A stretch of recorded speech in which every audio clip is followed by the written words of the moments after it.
ಆತ ಸೈಕ್ಲಿಂಗ್ ಸಾಧನೆಗೆ ಅಂತಲೇ ಸಾಲ ಮಾಡಿ ಸೈಕಲ್ ತಗೊಂಡ. ಅಂತಾರಾಷ್ಟ್ರೀಯ ಮಟ್ಟದಲ್ಲಿ ಸಾಧನೆಯನ್ನು ಮಾಡಿದ. ಆದರೆ ಸೈಕಲ್ ಸಾಲ ತೀರಿಸೋದಕ್ಕಾಗದೆ ಎಟಿಎಂ ವಾಚ್ಮನ್ ಆಗಿ ಕೆಲಸ ಮಾಡ್ತಿದ್ದಾನೆ. ಬಾಗಲಕೋಟೆ ಜಿಲ್ಲೆಯ ಕುಂಬಾರಹಳ್ಳ ಗ್ರಾಮದ ಮಹದೇವನ ಕರುಣಾಜನಕ ಕಥೆ ಇದು. ಅನೇಕ ಅಂತಾರಾಷ್ಟ್ರೀಯ ಪ್ರಶಸ್ತಿಗಳನ್ನ ಗೆದ್ದು ಈಗ ಸಾಲ ತೀರಿಸೋದಕ್ಕೆ ಒದ್ದಾಡ್ತಾ ಇದ್ದಾರೆ. ಅಂತಾರಾಷ್ಟ್ರೀಯ ಸೈಕ್ಲಿಂಗ್ ಸ್ಪರ್ಧೆ ಸೇರಿದಂತೆ 4 ಬಂಗಾರ, 3 ಬೆಳ್ಳಿ ಹಾಗೂ 4 ಕಂಚಿನ ಪದಕಗಳನ್ನ ಗೆದ್ದಿದ್ದಾರೆ. ಆದರೆ ಸೈಕಲ್ನ ಸಾಲ ತೀರಿಸೋದಕ್ಕಾಗದೆ ಬ್ಯಾಂಕ್ನ ಎಟಿಎಂ ವಾಚ್ಮನ್ ಆಗಿ ಕೆಲಸ ಮಾಡ್ತಿದ್ದಾರೆ.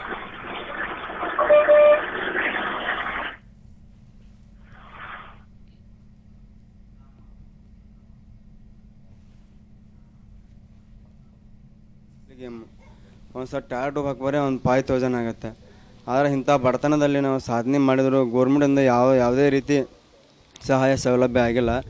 ಆದರೆ ನೋಡಿ ಬರೀ ಶ್ರೀಮಂತರಿಗೆ ಒಂಥರ ಹೆಲ್ಪ್ ಇದೆ. ಆದರೆ ನಮ್ಮಂಥ ಇಂಥ ಕ್ರೀಡಾಪಟುಗಳನ್ನ ಸರ್ಕಾರ ಗುರುತಿಸೋದಿಲ್ಲ. ಕಡೆಗೆ ಯಾವುದಾದ್ರೂ ಒಂದು ಕೆಲಸ ಕೊಡ್ತಾರೆ ಅಂದರೆ ಯಾವುದೂ ಕೆಲಸ ಇಲ್ಲ. ಪ್ರಾಬ್ಲಮ್ ಆಗಿ ನಾನು ಒಂದು ಪ್ರೈವೇಟ್ ಬ್ಯಾಂಕ್ನಲ್ಲಿ ಇಲ್ಲೇ ಸಿಂಡಿಕೇಟ್ ಬ್ಯಾಂಕ್ನಲ್ಲಿ ಸೆಕ್ಯೂರಿಟಿ ಆಗಿ ಕೆಲಸ ಮಾಡಿರ್ತೀನಿ. ಈಗಾದರೂ ಸೆಕ್ಯೂರಿಟಿ ಆಗಿ ಕೆಲಸ ಮಾಡ್ತಾಯಿದ್ದೀನಿ. ಒಂದು ಕಷ್ಟದ ಮೇಲೆ ಕಷ್ಟ ಮುಂದೆ ಈಗ ವಿದೇಶಿಗೆ ಇದಕ್ಕೆ ಎಲ್ಲ ಕಡೆ ಸೈಕ್ಲಿಂಗ್ ಕೊಂಡ್ರೆ ಯಾರು ಕೇಳಿದ್ರು ದುಡ್ಡು ಕೊಡಲ್ಲ, ಏನೂ ಇಲ್ಲ. ನನ್ನ ಒಬ್ಬನ ಸ್ವಂತ ಶ್ರಮದ ಮೇಲೆ ಒದ್ದಾಡೋದು ರೀ. ಅದಕ್ಕಾಗಿ ಕಷ್ಟವಾಗಿ ಇದರಲ್ಲಿ ಕೆಲಸಕ್ಕೆ ಸೇರಿಕೊಂಡಿದ್ದಾನೆ.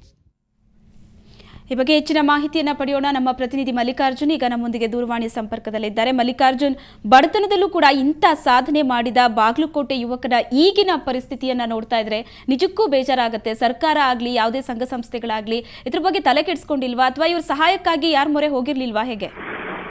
ಶ್ವೇತಾ, ಮಹದೇವ್ ಒಬ್ಬ ಗ್ರಾಮೀಣ ಪ್ರದೇಶದಿಂದ ಬಂದಂತ ಒಬ್ಬ ಸೈಕ್ಲಿಸ್ಟ್ ಕ್ರೀಡಾಪಟು. ಏನು ಒಂದು ಅದರ ಬಗ್ಗೆ ಸಂಪೂರ್ಣವಾಗಿ ಆತನಿಗೆ ಗೊತ್ತಿರಲಿಲ್ಲ ಅಂತ ಆತ ಹೇಳ್ತಾ ಇದ್ದಾನೆ. ಯಾಕಂತಂದ್ರೆ ಸಾಲ ಮಾಡಿ ಆ ಸೈಕಲ್ ತೆಗೆದುಕೊಂಡು ಹೋದಂತ ಸಂದರ್ಭದಲ್ಲಿಯೂ ಕೂಡ ಅಷ್ಟು ಸಾಧನೆ ಮಾಡಿದ್ರು ಕೂಡ ತನಗೆ ಯಾವ ರೀತಿಯಾದಂತಹ ಬೆಂಬಲ ಸಿಗಲಿಲ್ಲ. ತಾನು ಪ್ರಥಮ ಸ್ಥಾನ, ದ್ವಿತೀಯ ಸ್ಥಾನವನ್ನು ಗಳಿಸಿರ್ಬೋದು, ಆದರೆ ಪ್ರಶಸ್ತಿಯನ್ನು ಗಳಿಸಿರ್ಬೋದು, ಆದರೆ ಹಣವಲ್ಲ ತನ್ನಲ್ಲಿ ಇರಲಿಲ್ಲ ಅನ್ನುವಂಥ ಕೊರಗು ಇವತ್ತಿನ ಬಹಳಷ್ಟು ಆತನಲ್ಲಿದೆ. ಹೀಗಾಗಿ ಬಹಳಷ್ಟು ನೊಂದ್ಕೊಂಡಿದ್ದಾನೆ.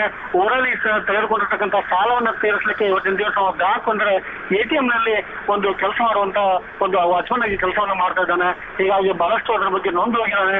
ಯಾರೋ ಒಬ್ರು ಕೂಡ ರಾಜಕೀಯ ವ್ಯಕ್ತಿಗಳಾಗಿರ್ಬೋದು, ಜನಪ್ರತಿನಿಧಿಗಳಾಗಿರ್ಬೋದು, ಯಾರೋ ತನ್ನ ಸಹಾಯಕ್ಕೆ ಬನ್ನಿ, ನಾನು ಏನಾದ್ರೂ ಮುಂದೆ ಸಂಪೂರ್ಣ ಇನ್ನೂ ಸಾಧನೆಯನ್ನು ಮಾಡ್ತೇನೆ ಅನ್ನುವಂಥ ಮಾತುಗಳನ್ನು ಕೂಡ ಆತ ವ್ಯಕ್ತಪಡಿಸ್ತಾನೆ. ಶ್ವೇತಾ, ಓಕೆ, ಧನ್ಯವಾದಗಳು ಮಲ್ಲಿಕಾರ್ಜುನ್ ನಿಮ್ಮೆಲ್ಲ ಮಾಹಿತಿಗಾಗಿ. ಒಟ್ಟಾರೆ ಇಂಥ ಬಡತನದಲ್ಲೂ ಕೂಡ ಸಾಧನೆಯನ್ನ ಮಾಡಿದಂತಹ ಬಾಗಲಕೋಟೆ ಈ ಯುವಕನ ಪರಿಸ್ಥಿತಿ ಈಗ ನಿಜಕ್ಕೂ ಕಷ್ಟದ ಪರಿಸ್ಥಿತಿಯನ್ನ ನೋಡ್ತಾ ಇರುವಂಥದ್ದು. ಇವರು ವಾಚ್ಮೆನ್ ಆಗಿ ಕೆಲಸ ಮಾಡ್ತಾ ಇದ್ದಾರೆ ಹೊಟ್ಟೆಪಾಡ್ಗಾಗಿ.